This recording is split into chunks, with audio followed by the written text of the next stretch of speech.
Hello friends, എൻ്റെ പേര് വിനിത. കഴിഞ്ഞ ജനുവരി 9-നായിരുന്നു എൻ്റെ DH എക്സാം. ഞാൻ പാസ്സായി. Special thanks to adventure doctor Andrews academy. എൻ്റെ മെൻറ്റർ റൈഹാനത്ത് മാം ആയിരുന്നു. മാം ഫുൾ സപ്പോർട്ടീവ് ആയിരുന്നു. ഡൗട്ട്സ് ഒക്കെ ചോദിച്ചാൽ പെട്ടെന്ന് തന്നെ ക്ലിയർ ചെയ്ത് തരുമായിരുന്നു. എൻ്റെ എക്സാം പ്രിപ്പറേഷൻസിനെ കുറിച്ച് പറയുകയാണെങ്കിൽ ഫസ്റ്റ് ആൻഡ്രസ് സാറിൻ്റെ ബേസിക് ക്ലാസ്സസ് ഞാൻ ഫുള്ളായിട്ട് കണ്ടു. ബേസിക് ക്ലാസ് എനിക്ക് വളരെ ഹെൽപ്ഫുള്ളായി. എൻ്റെ ബേസിക്കായിട്ട് ഒരുപാട് ടച്ചൊക്കെ എൻ്റെ വിട്ടുപോയിട്ടുണ്ടായിരുന്നു. അതൊക്കെ എനിക്ക് റീകളക്ട് ചെയ്യാൻ പറ്റി. പിന്നെ അതുപോലെ തന്നെ ക്രാഷ് കോഴ്സ് ഞാൻ മുഴുവനായിട്ട് കണ്ടു. പിന്നെ കൂടുതൽ ഞാൻ ഫോക്കസ് ചെയ്തിട്ടുണ്ടായിരുന്നത് ഇമ്പോർട്ടൻറ്റ് ഫയൽസ് ആയിരുന്നു. ഒരുപാട് തവണ റിവൈസ് ചെയ്തിട്ടുണ്ട്. മോക്ക് ടെസ്റ്റും അതുപോലെ തന്നെ ഒരുപാട് തവണ പ്രാക്ടീസ് ചെയ്തിട്ടുണ്ട്. എക്സാമിനെ കുറിച്ച് പറയുകയാണെങ്കിൽ എനിക്ക് എക്സാം ഒരു ആവറേജ് ആയിട്ടാണ് തോന്നിയത്. കാൽക്കുലേഷൻ ഒരു 20-25 ഉണ്ടായിരുന്നു. അതിലും മെജോറിറ്റി എനിക്ക് വന്നത് ക്രോസ് മൾട്ടിപ്ലിക്കേഷൻ ടൈപ്പായിരുന്നു. പിന്നെ റിപ്പീറ്റഡ് ക്വസ്റ്റ്യൻസും ഉണ്ടായിരുന്നു.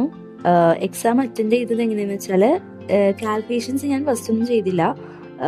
ആദ്യം തിയറി പാർട്ട് ഫുള്ളായിട്ട് കംപ്ലീറ്റ് ചെയ്തിട്ട് ദെൻ കാൽക്കുലേഷൻസ് ചെയ്യാനുണ്ടായത്. അതുകൊണ്ട് തന്നെ എനിക്ക് എൻ്റെ എക്സാമിൻ്റെ ടൈം മാനേജ് ചെയ്യാൻ പറ്റി.